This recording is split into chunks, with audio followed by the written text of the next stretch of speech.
Good evening and thanks for joining us. We begin with a happy ending to a 5-week search for a 20-year-old man who went missing while camping and fishing in northern BC. He was rescued yesterday and we are learning details about how he survived the harrowing ordeal in the woods.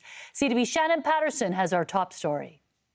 Sam Bonastic is used to roughing it outdoors, but when the 20-year-old didn't return from a camping and fishing trip to Redfern-Cayley Provincial Park, which is about 250 kilometers northwest of Fort St. John, his parents reported him missing on October 17th. His mother said that if she knew how the terrain was, she wouldn't have let him go. She didn't want him to go alone, but he's 20 years old. You know how kids are. An extensive search from the air and on the ground turned up nothing. The physical BC government rescue team left because they did all they can do.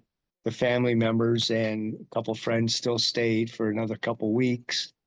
But by then, I mean, the last day that they stayed, November 11th, the mother and father both gave me a hug and we all had tears. But Bonastic was still alive. On Tuesday, he managed to flag down 2 men in a vehicle headed to work. They seen a guy walking with 2 sticks, like on each arm.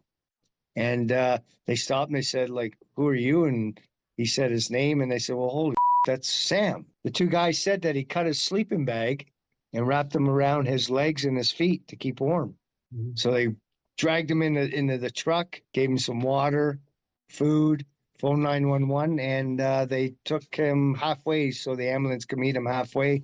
And they brought him to the Fort Nelson Hospital. Sam had told them and the police that he'd spent time in his vehicle. He eventually found some shelter or built some shelter in a dried up creek bed and was there until he managed to walk out yesterday. Police hope to learn more about how Bonastic survived his 5-week ordeal in the woods once he's recovered. The outcome has been the best that anybody could hope for.